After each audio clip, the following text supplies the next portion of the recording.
The filth beneath Sector 9, the Sector 9 slums of Station Varix, stank worse than a dead star beast.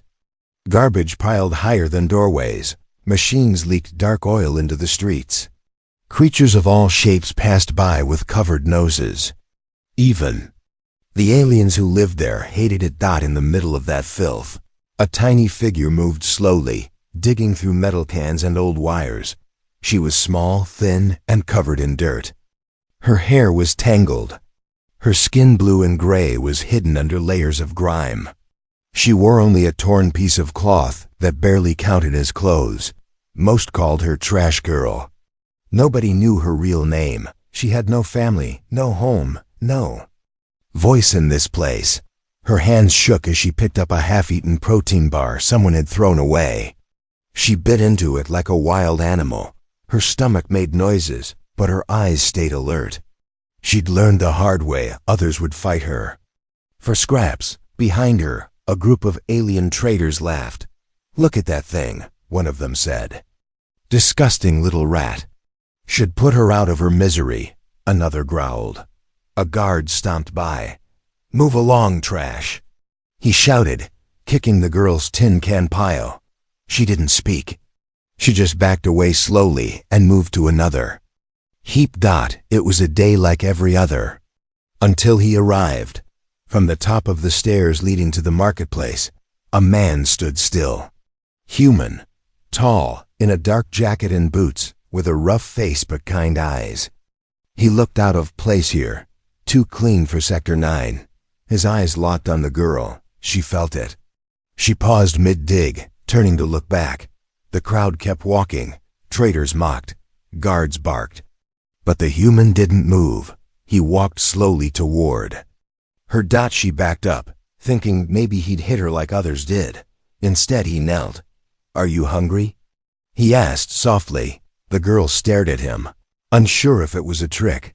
He reached into his jacket and pulled out a small food pack. Clean, sealed, real. She didn't take it. He placed it beside her and stood up again. The alien guards were watching. One stepped forward. "Hey, human, you can't feed pests here." The human didn't look at them. He kept his eyes on the girl. Then he said it. "Come with me." The crowd fell silent. Even the guards paused. The girl's hands froze. Her eyes widened. She had heard those words before in dreams, in memories buried deep under pain. "Come with me."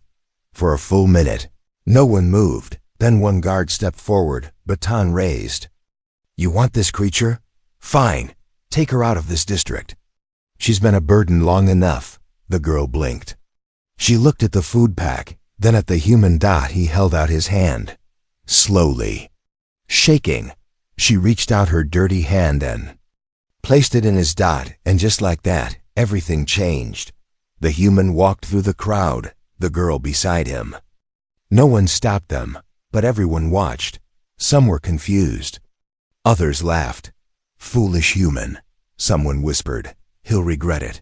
Another muttered. But the girl didn't hear them. Her eyes stayed on the human's back, walking ahead, leading her into something unknown, something strange. Kindness. They passed under the flickering neon lights of Sector 9's edge, past broken shops and oil-stained walls, into a small alley where a rusted elevator waited. The human pressed the button. The girl flinched as the metal creaked and groaned. He looked down at her. "What's your name?" She didn't answer. He didn't push. He just nodded and stepped inside the elevator. She followed. They rode up in silence. Higher, cleaner, brighter. The door opened. She gasped. It wasn't fancy, but it was warm. A small repair shop, tools on the wall, a heater in the corner, a table with 2 chairs, one plate of food waiting on it. He walked in. She stayed at the door. He turned. "It's all right. You're safe here." Her legs shook. The warmth, the smell of food, the soft light. It was too much. Tears formed in her eyes, but she quickly wiped them away. She didn't want him to see. "Sit," he said, gently. She did. He placed the plate in front of her. "Eat." She Did Dot, and for the first time in her life, no one tried to stop her, not yet knowing that the garbage girl was more than she seemed, and soon the galaxy would know her name. A meal, a name, a past the food was warm. Zar, I didn't know what it was made of, but she ate like she hadn't eaten in weeks. The plate clinked with each bite. She didn't care. The taste, the heat, even the way it melted in her mouth. It was better than anything she'd found in garbage piles. The human sat across from her, watching but not judging. He didn't ask questions. He didn't push. When she finished, she wiped her mouth with her sleeve and looked down, afraid to meet his eyes. Feel better? He asked. She gave the smallest nod. He leaned forward slightly. Do you remember your name? Her fingers tightened around the edge of the plate. She didn't answer at first. Her heart beat faster. It was a simple question, but it felt dangerous. Finally, in a voice dry from silence, she whispered, Zari. The man smiled gently. That's a good name. I'm Raiden. She looked up slowly. Raiden, she repeated, testing it in her mouth. Yeah, he chuckled. And you're safe here, Zari. You're not trash, not to me. Her eyes shimmered. No one had ever said that before. Raiden gave her a corner of his shop to sleep in. He pulled out a clean blanket and even found her some old clothes. They were too big, but warm. As she curled up on the mat, she kept one eye open, just in case. She had learned to sleep light. That night, her dreams returned. White walls, bright lights, cold hands, voices yelling numbers, subject V9. Hold. Her, she's destabilizing. Then screaming, she woke with a sharp gasp, her body shaking. Raiden heard it from the workbench where he was fixing the small droid. He looked up. Bad dream? Zari nodded. Her breath was short. He got up and poured her a cup of water. She drank slowly. Do you remember what happened to you? He asked. I escaped. From where? Her hands trembled. I don't know the name. Only white walls, people in masks. They put wires inside. Raiden's eyes narrowed. Wires? She nodded and lifted her arm. A faint scar ran down the side. When she pressed a spot near her wrist, a small blinking light flickered under the skin. Raiden stared. That's not garbage tech, he said softly. She looked scared. Is it bad? No, but it means someone powerful wants you back. The next day, while Zari slept again, Raiden slipped out. He walked 2 levels up to an old friend who ran a black market tech booth. Need a scan, Raiden said, placing a small recorder chip on the table. The friend, an insectoid creature named Vrix, buzzed curiously. Human, where'd you get this data? Just tell me what it is. Vrix plugged it in and began decoding. His antenna twitched. Raiden. This is restricted military-grade biotech, neural enhancement, adaptive implants, memory locks. Raiden's jaw tightened. And the ID? Vrix looked again. Subject V9. Escaped 4 months ago. No trace since. Name? No real file. Just dots, Zari? That's what her caretaker once called her. No last name. Raiden's chest felt heavy. Caretaker? Vrix nodded. The one who helped her escape. Died during the breakout. Raiden grabbed the chip. Thanks, Vrix. This stays between us. If they catch you with her, they'll kill you both, Vrix warned. I know, Raiden returned quietly. Zari was awake, sitting on the floor, fixing a broken fan motor with parts from the junk pile. Her fingers moved with sharp precision. He watched her for a moment. You fixed that? She nodded. I saw you do it yesterday. Raiden raised an eyebrow. You remember how? I don't know how I know. I just do. He smiled, but inside, he was more worried than ever. Someone had turned this child into a machine.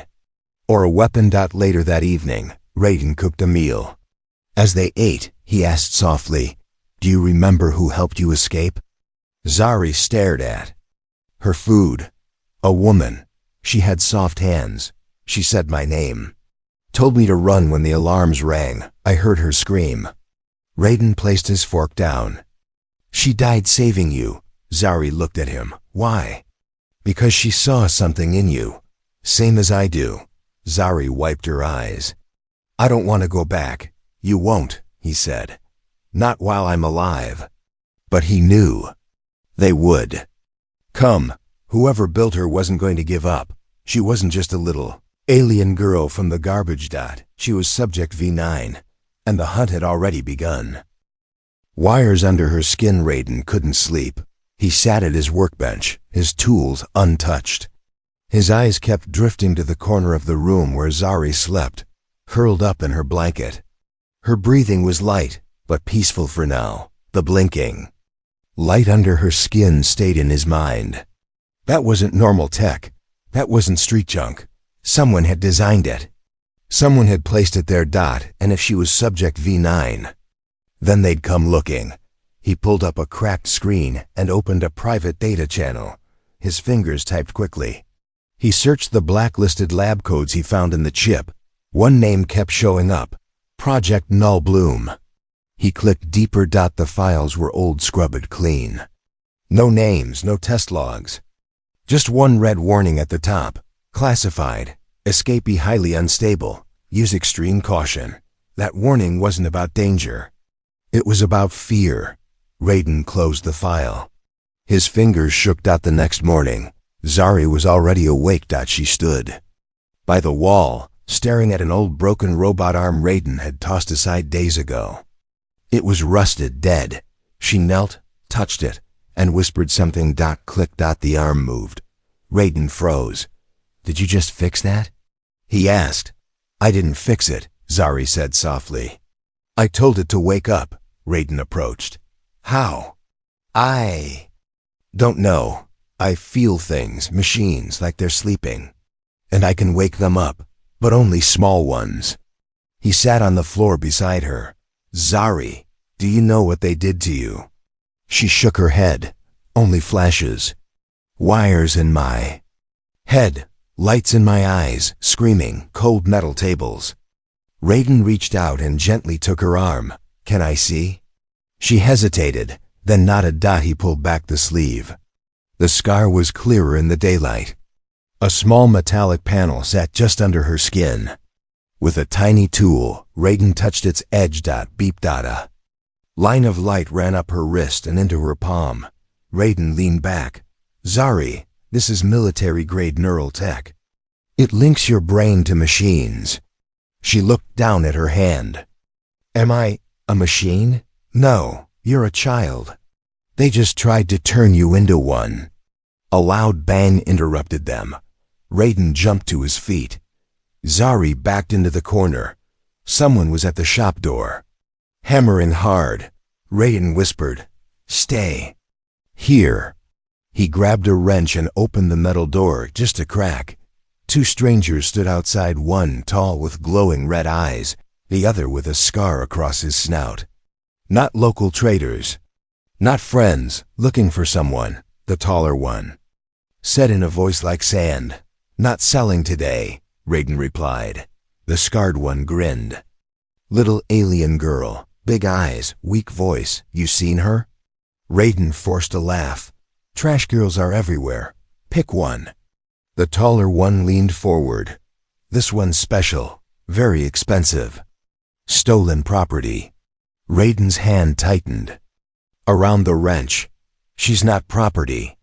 But the bounty hunters already knew. They stepped forward. We'll check for ourselves. Raiden slammed the door shut. Zari, run. Zari didn't hesitate. She dashed through the back storage, slipping between tool crates and cables. Behind her, Raiden smashed the breaker switch, cutting power to the whole shop. Darkness. Then noise. The front door exploded inward. Zari ducked low as boots stomped in. Raiden met them with the wrench, but they were stronger. One punch through him to the ground. Find the girl. The scarred one growled. Zar, I crawled under a table. She saw their boots. Felt the floor shake. Her heart raced, but then she reached out. Her eyes glowed faintly in the dark. The broken machines around her began to whir. Old tools lit up. Sparks flew from power cords. Loose droids jerked to life. The hunters turned. What the? A rusted metal claw slammed into one of their heads. Another grabbed a leg and pulled hard. Zari crawled out and sprinted to Raiden. He was hurt but awake. She pulled him up. This way, she said. They escaped out the back into the crowded street. Hours later, they hid in an abandoned cargo tunnel below the station. Raiden had a deep cut on his forehead. Zari cleaned it with water and wrapped it in cloth. You saved me, he whispered. You saved me first, she said. They sat in silence. Finally, Raiden said, They'll keep coming. Zari looked up. Then we keep running. Raiden met her eyes. Or we find out who made you ... and stop them. Zari nodded slowly. I want to know. I want to remember. I want to fight. Her voice, once small and afraid, now held something else. Strength. And far away, in a control room deep inside a hidden space lab, an alarm blinked. Subject V9 signal located. The hunt had begun. Running through fire smoke still clung to their clothes. Raiden and Zari moved quickly through the service tunnels beneath Station Variks. The lights flickered overhead and the metal walls hummed with the vibrations of passing trains above. Every sound echoed like footsteps chasing them. They didn't stop. Raiden's cut had stopped bleeding, but his head still pounded. Zari walked beside him, barefoot, silent. She didn't complain. She never did. They had escaped the bounty hunters, but not for long. In the dim light of a maintenance hub, Raiden checked a control panel. We're heading to the lower launch ports, he whispered. If we're lucky, we can sneak aboard a cargo hauler heading out tonight. Zari touched the panel. The screen blinked. Maps of the station opened. Raiden raised an eyebrow. You just hacked it? She shrugged. It wanted to talk. He gave a small smile. Remind me never to argue with you. The cargo ports smelled of engine oil and old metal. Ships of all sizes stood parked, some loading crates, others being cleaned by bots. Voices shouted orders. Security patrols scanned ID cards and passes. Raiden tugged a brown worker coat over his clothes and handed one to Zari. Stay close. Look like you belong. They walked like workers, heads down, steps steady. Zari didn't blink as two guards passed by them. Her hands were tight in fists, hiding the glow in her skin. Near the edge of Dock 7, they spotted their ride, a freight hauler named Vantagoose. Dirty, old, but still flying. Raiden gave the crew a fake code chip. The captain barely looked at it. You're the ones moving scrap from Sector 9? The man grunted. Raiden nodded. Just us two, no trouble. The captain pointed to the rear hold. Don't touch anything. And stay out of sight. They climbed aboard. As the engines warmed, Zari looked through the small window. Variks grew smaller, she whispered. Are we safe now? Raiden looked at her, then out the window. Not yet. Hours passed. The stars outside blurred as the ship entered jump space. Zari sat beside a crate and played with a broken drone. She didn't speak much, but her eyes were alert, always watching. Raiden sat across from her, wiping engine grease from his hands. We need answers, he said. You're not just a science experiment. You were built for something. I don't want to be a weapon, Zari whispered. I want to be me. I know, Raiden replied. And we'll find out who tried to take that from you. Suddenly, a red light blinked above them. Incoming vessel. Unknown signal. Raiden stood. That's not right. The captain's voice cracked through the speaker. Brace yourselves. A ship just dropped out of jump, no ID, full weapons online. Zari stood, eyes wide. They found us. The enemy ship was small, black, and fast. It fired 2 warning shots across the Vantagoose's hull.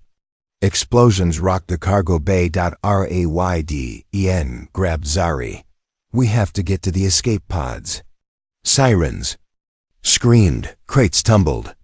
Sparks flew from the ceiling. Crew members ran in every direction. One shouted, "They're boarding!" Zari's heart pounded. The lights went out. Darkness. But not for her. Her skin glowed faintly again, just enough for Raiden to follow her through the wreckage. They reached the pod bay. Only one escape pod remained. Raiden shoved open the door. "You. Go, now. What about you? I'll launch it from the outside." "Get you clear." Zari stepped in but didn't sit down. Her lip trembled. "Don't leave me." He hesitated, but then boom, the wall beside them exploded. A tall figure stepped through the smoke. It was one of the bounty hunters, but this one had no face. Just a smooth, shining mask with a red lens. "Subject V9, it said in a cold voice. "Return now, or Raiden dies." Zari's hand began to spark. "No," she whispered. "You won't touch him." The figure raised a blaster. Too late. Zari's body lit up. Energy poured from her skin. The broken machines around them buzzed. The floor cracked as metal arms from nearby crates came alive and wrapped around the attacker. Raiden stared in shock. Zari's voice echoed, deeper than before. "You will not take me." She raised her hand and the blaster exploded in the hunter's grip. The figure flew back into the wall and didn't get up. Smoke filled the room. Zaya. I turned to Raiden, shaking. I didn't mean to." "You saved me," he said, stepping forward. Again. She collapsed into his arms. He held her tight. Then he lifted her into the escape pod. Climbed in beside her, pressed the launch, and together they were shot into space. As the pod drifted through the black, the stars above calm and distant, Raiden whispered, "We can't run forever." Zari looked at him. "Then we stop running." She didn't say it as a child. She said it like someone ready for war. The truth buried deep. The escape pod landed hard on the rocky surface of Outpost Archon 3, a mining moon forgotten by most of the galaxy. Dust rose into the air. The pod's door hissed open. Raiden stepped out first, checking the surroundings. It was quiet, too quiet. Only the wind howled through the empty ore fields. Zari followed him out, her feet bare again, her eyes scanning the gray land. The glow in her hands had faded, but she looked stronger somehow, sharper. They had escaped the bounty hunter ship, barely, but Raiden knew they wouldn't get far without answers. This moon was where he hoped to find them, hidden under a collapsed refinery building. Was an old bunker. Raiden had discovered it years ago, back when he did supply runs for rebels. The place still held power and secrets. Inside the bunker, Zari sat on a cold bench while Raiden powered up the ancient terminal. The screen flickered to life with a low hum. "I once helped a guy hide files here," he explained. "He worked for the company that created some kind of neural prototype project. Said they were building children that could speak to machines. I thought he was crazy." Zari watched as lines of code ran across the screen. Then a file name appeared. Project Null Bloom, Subject V9. Status, Escaped Cody Name, Zari Primary Function, Neural. Link Control Unit Secondary, AI Command over Ritter. Raiden's eyes widened. "You were designed to control artificial intelligence." Zari stepped closer. "I'm not just an experiment," she whispered. "No," Raiden said. "You're a key. A living key. You can unlock or shut down any machine connected to the grid." He looked at her. "That's why they want you back. You're a weapon, but also a threat." Zari's voice trembled. "I don't want to be either." "You don't have to be," Raiden replied. "But you need to understand what they built you for." As more files opened, the truth came in broken pieces. She had been grown in a lab, not born. The scientist who cared for her, Dr. Vila, was once part of the project, but tried to free Zari when she saw what the others planned. Dr. Vila had been killed during the escape, and the final report chilled them both. Subject V9 shows increasing signs of emotional independence. Recommend neural reset. Possible shutdown before she forms permanent human attachment. Zari covered her mouth. They wanted to erase me, she said. Raiden clenched his fists. Monsters. Suddenly, the bunker lights blinked. Power surge. Raiden turned fast. Someone's pinging the grid. They found us. Zari's eyes glowed faintly. I feel them. Cold mines, machines hunting. Raiden grabbed his gear. We have to move. But Zari stood still. No, running won't stop them. They'll keep coming. She stepped toward the main server unit. Raiden stared. Zari, what are you doing? I want to send a message. To who? To them. She reached out and touched the console. The system pulsed. The ancient server lit up like it was brand new. Zari's voice echoed into the wires. I know who I am now. I'm not your weapon. I'm not your tool. I remember her, Dr. Vila. She gave me freedom. I will not return. Far across the galaxy, inside a secret lab, alarms blared. A technician ran to the control room. She's awake, he shouted. And she's broadcasting. The head scientist, a gray-skinned alien in a white coat, stared at the monitor. Cut her off, he ordered. Back on Archon 3, the system began to overload. Sparks flew. The screen cracked. ZAR, I let go just in time. The power died. Raiden pulled her away from the burning wires. Are you okay? She nodded. I felt them. One of them was scared. Not of me hurting them, but of me remembering. Raiden looked at her, thoughtful. There's something else they're hiding. Yes, she whispered. There's more. But I don't know where to look. Raiden reached into his pack and pulled out a data crystal. This was from the trader who told me about you. He said it had coordinates to a hidden station. Maybe that's where it all started. Zari took the crystal in her hand. It lit up. I know this place, she said. I've been there. Her voice grew cold, and I want to go back. Outside, the wind had stopped. The sky was clear, but something had changed in Zari. She wasn't just a scared child anymore. She was becoming something else. That someone who knew the truth and wasn't afraid to face it that far away. In the heart of a hidden facility, orbiting a dead planet, the head scientist stood still, she remembers. A voice behind him whispered, should we prepare a reset team? The scientist didn't answer at first. Then he smiled. No, let her come. The bounty trap the ship was old, loud, and barely holding together. Raiden flew it with one hand on the controls and one eye on Zari. She sat in the co-pilot seat, her eyes locked on the glowing data crystal between her palms. It hummed softly, pointing the way through the starfield like a compass. Are you sure this is where we need to go? Raiden asked. Zari nodded. Yes, the place where it all began. The lab is hidden in orbit around a dead planet, covered in magnetic storms. That's a clever place to hide something terrible, he muttered. She didn't smile. Not this time. This wasn't just another escape.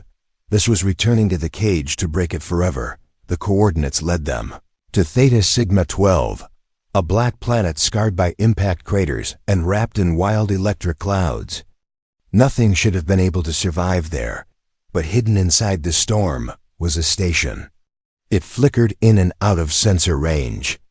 Raiden had to fly manually through the lightning. The ship shook as bolts of blue fire crashed around them. ZAR, I held onto her seat but never looked away from the window. I remember that light, she whispered. They told me it was the sky, but it wasn't. It was a prison. Raiden gritted his teeth. Hold on. The ship dipped, rolled, and burst through the clouds. And then clear space. Right ahead, a massive dark ring-shaped station, half buried. In the shadow of the Dead World. Project Null Bloom headquarters. They docked silently on an abandoned hangar deck. Lights flickered, no alarms. No guards. Too easy, Raiden said, raising his blaster. It's a trap. I know, Zari replied. They want me to come inside. Raiden placed a hand on her shoulder. We go together. She nodded once. They stepped into the silent corridor. The walls were silver and smooth, like the lab had been frozen in time. Footprints echoed behind them, just their own. Down the hall, lights clicked on as they walked. They passed glass rooms. Some still held beds, others broken machines. Zari slowed. Her fingers brushed the wall. This is where they tested me, day after day. They called it training, but it was just pain. They reached a sealed door. Zari placed her hand on the panel. It opened without a sound. Inside was a circular room with a single chair, and someone was waiting. Welcome back. Subject V9. The voice belonged to a tall, thin alien with pale green skin and silver eyes. His hands were folded behind his back, his lab coat spotless. Zaa, I stepped forward. You, the man tilted his head. Dr. Core, I created you. I made you perfect. You broke me, she growled. No, he said, stepping around the chair. We gave you purpose, a gift. You can command fleets with your mind. Speak to A is like they are pets. You could rule worlds. I don't want that, she said firmly. You don't have a choice. Zari's hands lit up. Rayd, En raised his weapon. Back away. Dr. Core didn't even blink. You think this wasn't planned? We let you come here. We lured you in. He snapped his fingers. A second door opened. 6 bounty hunters stepped in, taller, faster, and heavily armed. Their armor shimmered, and their visors glowed red. One of them pointed at Raiden. Surrender, or the human dies. Zari's breath caught. No, Dr. Core smiled. You care about him, don't you? That's the weakness I left in your code. That's what makes you controllable. But Zari stood still. Her eyes closed. Her body shimmered. Light flowed across. Her skin like fire under glass. The machines in the walls hummed. One by one. The bounty hunters' weapons shut down. Then their helmets cracked. Then their suits locked. They dropped, groaning in pain, held in place by unseen force. Zari opened her eyes, glowing bright blue.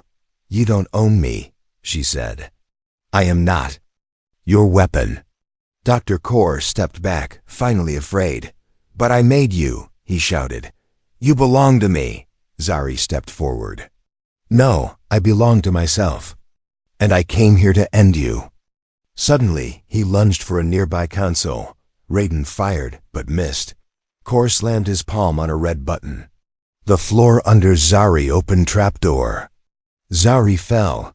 Raiden dove after her, but the metal door slammed shut. He pounded the floor. Zari! Zari tumbled down a dark shaft. She hit something soft, then slid into a chamber. This one was different. It glowed with ancient tech, symbols older than the lab itself. Machines that didn't look human or alien, and in the center, a pod. Inside it floated a small girl. Another one, blue-skinned, just like Zari, eyes closed. Wires in her head. Zari approached slowly. Another voice echoed from above. Dr. Core's voice. She was version 8, you were 9, there are more. Zari touched the pod. The girl's eyes opened. They were full of fear. And Zari realized the truth. She wasn't the only one. She was never the only one. Come with me. Again Zari stood frozen in the chamber. Before her, the pod's glass began to lift with a hiss. The girl inside, small, blue-skinned, with the same glowing veins. Zari once had gasped for breath as the wires detached from her body. Her eyes, wide and afraid, locked onto Zari. Don't be scared, Zari said softly. Reaching out a hand, the girl trembled. Who are you? Zari knelt beside her. I'm like you. They called me Subject V9, but my name is Zari. What's yours? The girl blinked. They called me 8. Zari's voice shook. Not anymore. She helped the girl stand. Her legs were weak, but she clung to Zari's hand tightly like a lifeline. Zari looked around. More pods lined the walls, some empty, some dark. some still active. A horrible truth filled her chest. She wasn't the only one who had suffered here. There were others, and they were still being used. Above the chamber, Raiden fought his way back through the halls. The bounty hunters were unconscious, but alarms screamed all around him. Gas hissed from the vents. The station was on lockdown. Raiden kicked open a vent cover and crawled through, ignoring the pain in his shoulder. He wasn't leaving without not now. Not ever. Back in the lower lab, Dr. Core's face filled. A screen. You've caused a mess, Subject V9, he said. But it's not too late. Return to your pod, and I'll erase the parts of you that hurt, the parts that make you weak. Zari stood protectively in front of the younger girl. I'm not weak, she said. Not anymore. I made you, and now I'm unmaking you. She reached out her hand. The chamber walls began to rumble. Sparks rained from the ceiling. The old machines groaned as Zari's power spread through the room. One by one, the pods opened. Tiny figures stepped out, frightened, confused, blinking at the light. Zari turned to them. You're free now. No more experiments. No more pain. Follow me. I'll get you out. Raiden dropped into the room through the emergency shaft. His eyes widened as he saw her surrounded by children. Zari? She looked at him and smiled. You came back. I always will. He helped her gather the younger ones. We don't have long. The station's power core is overloading. I know, Zari said. Let it burn. The escape path was dangerous. Metal fell from the ceiling. Doors jammed. Fire poured from broken walls. But Zari moved with purpose. Where doors failed, she opened them with her mind. Where systems glitched, she calmed them with her voice. She wasn't just escaping now. She was leading. Raiden held the smallest girl in his arms. The others followed Zari like she was a light in a storm. As they reached the hangar, Dr. Core's voice returned one last time. You think you're heroes? You're broken tools. Without us, you're nothing. Zari stopped and looked straight into the nearest camera. Without you, we are finally something. She raised her hand and every screen shattered. The stolen shuttle lifted from the station as the explosions began. Zari and the other children huddled near the back while Raiden flew. Behind them, the lab that haunted their dreams was consumed. In fire. Gone. Forever. Days passed. The children slept. Raiden patched the ship. Zari sat at the window, watching the stars. Raiden joined her. You did it, he said. No, we did, she answered. He smiled. What now? Zari looked at the children. They need a home. A real one, not a cage. I know a planet, Raiden said. Small, green, quiet. No labs, no guns. Safe? As safe as I can make it. Zari leaned her head on his shoulder. That's enough. Weeks later, the ship touched down on a peaceful moon with soft grass and quiet skies. Raiden built a small shelter with help from locals. The children played under the sun, laughed. Live.zar, I helped them adjust. Taught them what little she knew, how to hold tools, how to build, how to feel brave again. They still had the marks, but they also had freedom. And each other. One evening, Raiden found Zari alone near the river.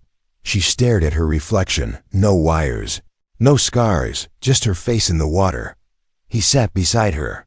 You okay? She nodded slowly. Sometimes, I still hear their voices. The old ones, in my mind. Raiden didn't say anything. Zari turned to him. But your voice is louder.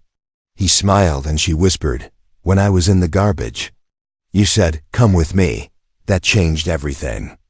She paused, then asked, do I get to say that now? Raiden raised an eyebrow. Say what? Zari stood up, turned to the kids playing nearby, and shouted softly, come with me, again. They looked up, smiling, and ran to her. Raiden watched. Her, proud. Zari was no longer just Subject V9. She was their guide, their hope, their future. And this time, she led not with fear, but with love.